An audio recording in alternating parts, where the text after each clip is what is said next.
దీన్ని మనకు తెలిసి నాకు తెలిసి 2016 అనుకుంటా. అశ్విని ఉపాధ్యాయ అనే ఒక ఆయన బెంగాల్ నుంచి ప్రజా ప్రయోజనాల వ్యాజ్యం మీద వేశారు. దీన్ని అన్సారీ గారు చాలా బాధతో కూడుకున్న విషయం. నిజంగా మేము కూడా ఫీల్ అవుతాం. ఒక దొంగలు, ఒక ఆర్థిక నేరగాళ్ళు, ఒక సమాజానికి చెడు చేసేవాళ్ళు సమాజంలో తిరుగుతున్నారంటే బెయిల్ మీద, వాళ్ళు ప్రజాప్రతినిధులు అయితే ఆ ప్రజాస్వామ్యం ఎలా ఉంటుంది? దొంగ చేతి తాళం ఇచ్చినట్టే కదా. అదే కదా మన వైఎస్ఆర్సీపీ ప్రభుత్వం వచ్చింది.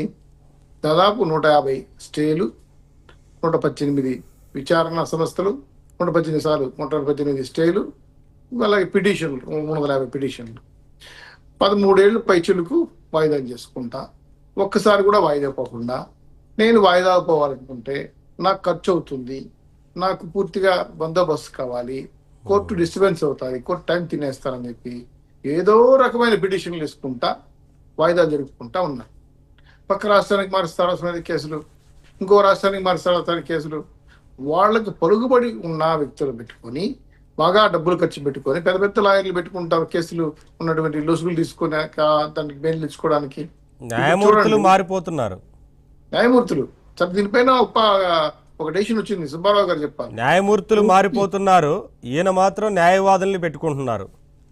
సార్ దీని మీద ఒక కేసు వచ్చింది, దీని మీద ఒక సూచన కూడా చేసింది హైకోర్టు. పూర్తిగా కేసు పూర్తయ్యే వరకు న్యాయమూర్తిని ట్రాన్స్ఫర్ చేయకూడదు అని గతంలో డెసిషన్ వచ్చింది కోర్టులో. దీన్ని అమలు చేస్తే కదా న్యాయమూర్తులు మారిపోతున్నారు, లాయర్లు అట్లే ఉంటున్నారు. సో న్యాయమూర్తి వచ్చేటప్పటికి మళ్ళీ మొదటి నుంచి లోడుకో కేసు, మళ్ళీ మొదలెత్తే కథ అయిపోతుంది. సో దీంతో న్యాయంగా చట్టపరంగా శిక్షపడాల్సిన వ్యక్తులు తప్పించుకుంటున్నారు. 100 మంది దోషులు తప్పించుకున్నా పర్వాలేదు, కానీ ఒక్క నిర్దోషికి శిక్షపడకూడదని చట్టంలో ఉంది. మరి ఇక్కడ ఏం జరుగుతుంది న్యాయం? అలాగే ఈరోజు చూడండి, మన దేశాన్ని, మన రాష్ట్రాన్ని అనేక రకమైన తప్పుడు పద్ధతుల్లో కేసులు బనాయించబడి 100 సిట్టింగ్ ఎమ్మెల్యే 150 మంది సిట్టింగ్ ఎమ్మెల్యే మీద కేసులు ఉన్నాయి. ఇది ఎంతవరకు సంబంధించారు మనం ఉద్ధరించవచ్చు, సంబంధించి చెప్పచ్చు. అలాగే చూడండి, తెలంగాణలో 313 కేసులు, ఆంధ్రలో 26 కేసులు.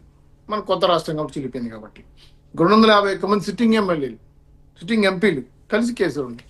ఇంత పెద్ద ఎత్తున 251 మంది సిట్టింగ్ ఎమ్మెల్యేలపై 170 మంది ఎంపీలపై కేసులు ఉంటే అది పరిపాలించే రాజ్యమా?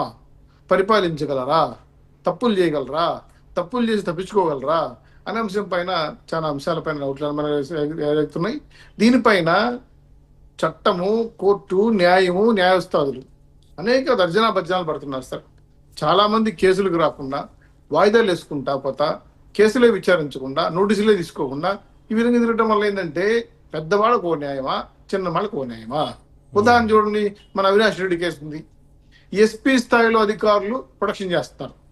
అనంతపూర్లో, కర్నూలులో దీంట్లో హాస్పిటల్ దాక్కుంటే మేము సిబిఐ సహకరించమని చెప్పేశారు. సో ఈ సిబిఐ సహకరించమని చెప్పారండి. సిబిఐ వాళ్ళు సెంట్రల్ ఫోర్స్ ని తీసుకోలేరా? అంటే అక్కడ ఎన్ని ఏమున్నా చూసుకోవాలి. సిబిఐ ఒక ఏజెన్సీ అంటారు, దానికి క్యాడర్, సిబిఐ కోరితే సెంట్రల్ ఫోర్స్ రాదా? ఖచ్చితంగా వస్తుంది. అరెస్ట్ చేయాలి అనుకుంటే కదా ఆ రోజున. ఇదో పెద్ద డ్రామా. దీంట్లో ఎవరు న్యాయస్థానం, న్యాయవాదులు ఎవరు తిరగాలి? సో దీని వెనకాల ఉన్నటువంటి సాయం చేయాలి. ఆ రోజున ప్రభుత్వం వాళ్ళకి అధికారం ఉంది కాబట్టి, వాళ్ళ సహకారం అవసరం ఉంది కాబట్టి, ఆ రోజున పెద్దవాళ్ళు పైన ఉండేవాళ్ళు ఇచ్చారు. సో ఆ విధంగా ఈరోజు ఎప్పటికప్పుడు ఈ విధంగా నేరస్తుల్ని కాపాడుతుంటే న్యాయం ఎప్పుడు జరుగుతుంది సార్?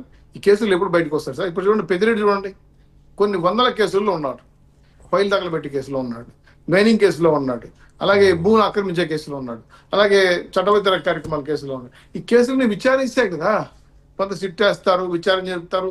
దాదాపు 4000 పైచిలుకు కేసులు మీరు చెప్పిన ప్రకారం అయితే 4732 కేసులు ఉన్నాయండి సార్. ఎప్పుడు తేలాలి? నాకు సుబ్బారావు గారు ఇప్పుడు మాట చెప్పారు, 2 వాయిదాలు పోకపోతే నాన్ బెయిలబుల్ కేసు ఇవ్వాలంట. అంటే 2 వాయిదాలే అడుగుతున్నారు వాళ్ళు. వేల వాయిదాలకి హాజరు కాని వాళ్ళు ఉన్నారు. సరే, సుజాత గారితో మాట్లాడదాం. ఓకే సార్, సుజాత గారు ఏం చెప్తారండి ఇప్పుడు